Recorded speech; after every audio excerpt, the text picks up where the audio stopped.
You know we're in for a great time when Katarine's rocking her sleigh. And yeah, Kislev versus Empire. It is a clash of human nations.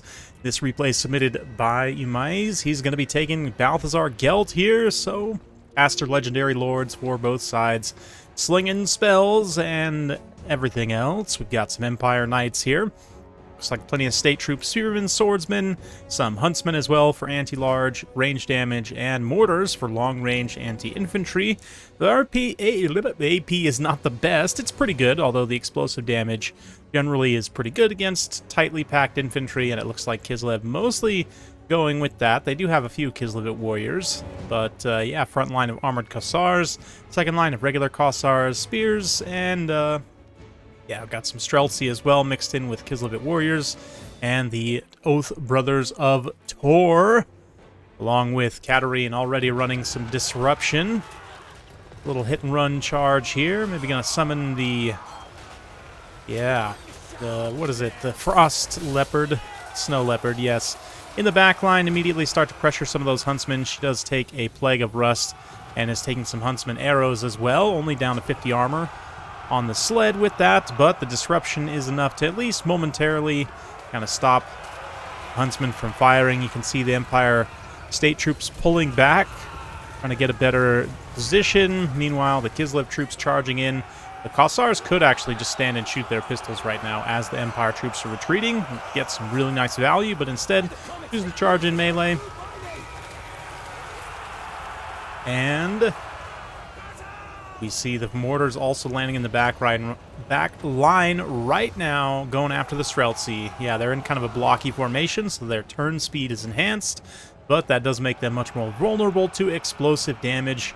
Mortar is probably one of the more underrated kind of explosive units consistently, as against factions which are going to bring a lot of ranged units, kind of mid-range units like, you know, elves typically, wood elves, high elves, although it can be tricky to protect against wood elves at times. Kislev is another one that, if they tech super hard at a cavalry, could potentially be tricky to protect, but they are very good against these bunched up infantry here. But, you know, get a nice cinematic shot of these forces clashing. You can see the Oath Brothers of Tor running around, trying to fend off the Empire Knights wherever they come through. The Kislevite warriors also kind of staying in a defensive position to help push back whatever units might threaten in melee the Streltsy here. But those mortars just raining some really nice damage on the key units right now. Streltsy absolutely the win condition here in many ways. They're going to be one of the more threatening units at range, and even in melee, you know, Empire Knights, especially with the Kislev warriors charging in, Streltsy have decent AP damage on their own. They're not going to be easy units to take out in melee for the Empire, so definitely makes sense to just try and beat them at range. And the Demigryph Knights themselves hanging back right now. Also kind of in a defensive position with some screening spears. They're likely going to have to move in as kind of a final line of defense here relatively soon, but we'll see. We've got some Empire Knights coming back through. We're getting ready to run down. Streltsy are pretty much offline at this point, but the Kossar spears are actually, you know, with enough volume, putting some pretty good pressure down as well.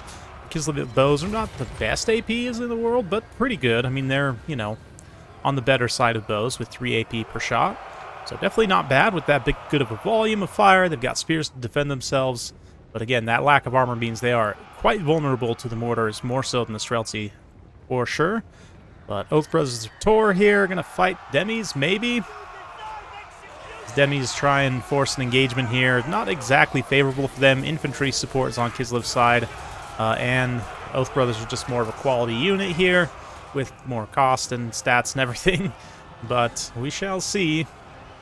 Right now, looks like the Kossar infantry support kind of went away. Balthazar is also going to drop a little bit of Searing Doom. Won't do too much to the Oath Brothers. Does a lot more to kind of traditional cavalry, but... Or no, that was the Oath Brothers' ability. Okay, Searing Doom came in after and actually did some damage. I guess the Demigryph Knights do get blinded by that, which temporarily drops their stats. But, yeah, I forgot there was actually the Blinded Rider on that Call of Tor. That's quite good, situationally. It doesn't last a super long time, but there you go. Reiksguard. Oh, actually, Reiksguard and Empire Knights in here. Nice. Quality of the Reiksguard definitely helps here, especially the extra armor. They have an extra 10 armor over Empire Knights. Maybe it's the same. The 120 base, I believe. Yeah. It definitely helps that little bit extra against those non-AP shots. mostly, of Kislev. But let's see here. Katarine coming through. Going to throw a little Death Frost at Balthazar. Charge. Her Ice Sled into him. Unleash some more spells here. Running through the Empire State troops. And the Balthazar is taking some damage here. The bumper cars of Katarine's not as good against single entities as we've seen from some other chariots. But nonetheless is running through, doing some great anti-infantry damage. Almost able to rout Balthazar, actually, but mortars staying online critically. They've used so much of their ammunition already. 74 kills, almost 900 damage value there. Yeah, basically 700 damage value there, so they pretty much have paid for themselves both, and tactically just breaking up this advance, dealing so much damage. At this point, though, Kossar spears are starting to run out of ammo. They're going to have to use aforementioned spears in melee quite soon. But let's see, we've also got an Empire Knight kind of running away, leading the Oath Brothers of Tor quite far away from critical part of the battlefield where they really need to be. Yeah, Oath Brothers kind of seeing that as bait. I'm going to come back here and try and help finish things off. One mortar stays online here. Is going to keep firing as the Empire Knights move in to kind of clean up this little engagement here. Empire Spears actually probably trading pretty cost-effectively there against Kislev Warriors. See which unit ends up winning out in the end. Probably the Kislev's leadership helps them carry through, but we'll see. Just lots of little engagements all over the field right now. Empire Spearmen running in against Kossars. More Searing Doom as well on those other Kossars. And it's going to be quite the scrap, quite the carnage, I must say, across the battlefield here, as men of the Empire and the men of Kislev try their best to hold. Katarina unleashing more ice magic, trying to slow down these Empire Knights, maybe control their movements a little bit here. We're going to see a Death Frost try and finish those Demigryph Knights. Save herself. Probably a little bit of overkill with the Oath Brothers of Tor also in the fight there. Honestly, maybe should have just thrown that Death Frost at Balthazar. It does have some spell resistance, 25%, but still doesn't have that much HP just in general. You were able to finish off his leadership, and like there's really no way of Kislev threatening him in the air now with all their range units being, out of ammo or functionally dead. So, yeah, a little bit of a tough situation there. Maybe overkilling the Demigryph Knights a little bit, although I definitely understand, Katarine's trying to save herself. But all Kislev Warriors and Oath Brothers of Tor in kind of support there, so yeah, probably would have saved that Death Frost, throw it on Balthazar. But easy for me to sit here and say that. After the fact, not in the heat of the battle. More Searing Doom, dealing with those Kislev Warriors, and this one Hero Mortar still online. Still with a little bit of ammunition left, up to 133 kills, almost doubled its damage value, right? Because they're, 650, so getting pretty close. They're 100 or so. But Plague of Rust on Katarine. Balthazar will drop down once more on her. She actually is unbreakable on the chariot, so... Oh, unbreakable temporarily, that's right. Not fully unbreakable, but just by our blood active. Currently, once that drops... Yeah, another 3 seconds on that. I was getting her confused. Balthazar, sorry. Not Balthazar. Volkmar, yes. His chariot is, of course, unbreakable, given that he is the Empire Chad of all Chads, but... Oh, there we go. Balthazar lands in the middle of the cart and destroys it. What a beautiful play. Very nicely done by his Pegasus. Beautifully accurate, just landing it right in that spot. And as it is, the loss of leadership going to hit Kislev pretty hard, and they will pretty quickly face army losses here. So, yeah, quite the game, must say. Ends up being very, very close. He's kind of holding on by the skin of his teeth there. And that Death Frost probably isn't enough to make the difference in killing Balthazar, so I don't know how much of a difference overall it would have made to the outcome of the battle, but it's maybe something. Another just small mistake from Kislev, too, on that opening is once the Empire kind of pulls back, rather than continuing to charge in, just use those pistols to get some free damage, basically, on the Empire Spearmen before, and Swordsmen and whatever, before then charging in, just soften them up a little bit, maybe can break that front line a little bit faster. But yeah, the mortars definitely singing here. 700 value there, basically. 1200 more or less there. And yeah, they were basically MVPs here. I mean, we have one Empire Knight also paying for themselves. Huntsmen, again, one paying for themselves. Empire State Troops generally trading pretty cost effectively across the board for the most part in terms of low-tier infantry. Same thing for Kislev, I would imagine. Yeah, a lot of their lower-tier troops probably trade decently cost effectively. Both Brothers of Tor get some pretty good value as well, but the Streltsy being very limited early on, you know, good awareness from me is to have that win condition perspective of like, okay, what's the number one unit I should target with my mortars? Like, on the one hand, Kossars are going to take more damage, but the Streltsy are going to do more damage, and certainly at, what, 70 armor, they're kind of in that range where they're still going to take quite a bit from the mortar, right? We think about kind of the armor calculation here. We could bring up these two units and investigate a little bit further. For Kislev, the Streltsy, yeah, 70 armor, so they're going to be mitigating between 35 to 70% of the non-armor piercing damage, depending on a die roll. And so if you consider then that, you know, the mortar, it does quite a bit of non-AP explosive damage.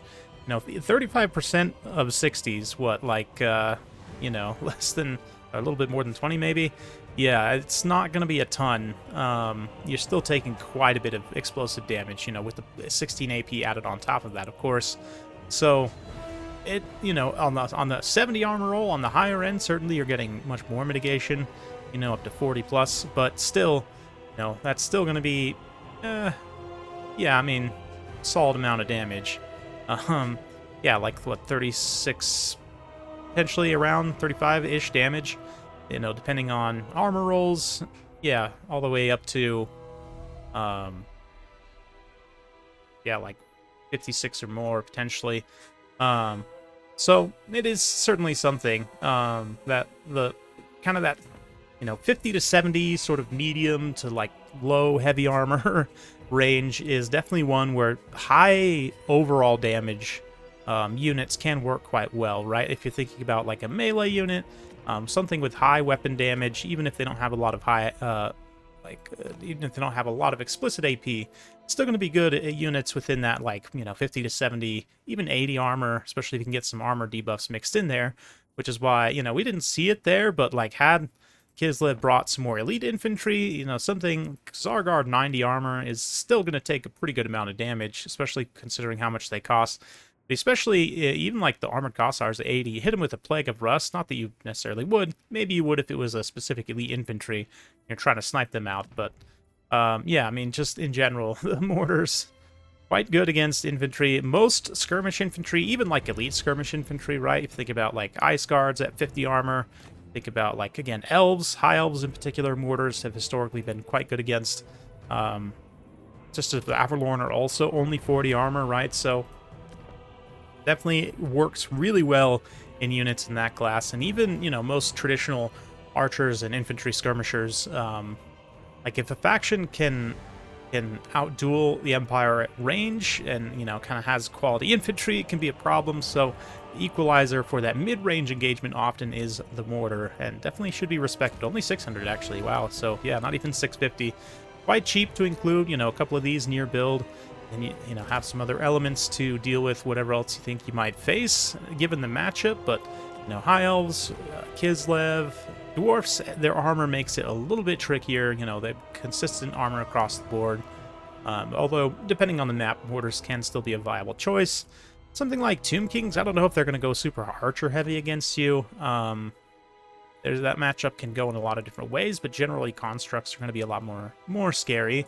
Cathay is one I might consider. Jade crossbows are in a similar armor range, and they do have an arc of fire on their grand cannons. You know, factions with traditional cannons also, that can kind of change the calculus, because sometimes might want to choose the cannon duel or not even engage in an artillery duel at all, or go in a different direction. You know, there's a lot that the Empire can do with their flexibility, but this is certainly a possibility against some of these different factions. Bretonia is actually another one. They don't really have heavy infantry at all. Peasant archers are quite cheap, but they generally are very good, but just the mortars can help soften up this this infantry fight so you can win that more decisively if you think your opponent might try and take a decent amount of infantry. Although, given the state of this matchup right now, you're probably better off just focus almost entirely on anti-largers with like 1 or 2 anti-infantry tools. Hard to say, but, you know, just kind of talking through my own experience using mortars over the years. I certainly have had success against a lot of these factions with traditional infantry and skirmish type units. Anyway, that's it for me today. Hopefully you enjoyed. If you like this sort of content, be sure to like, subscribe, hit that bell notification. Every time I upload a new video, you'll be notified. Thanks again. We'll see you next time.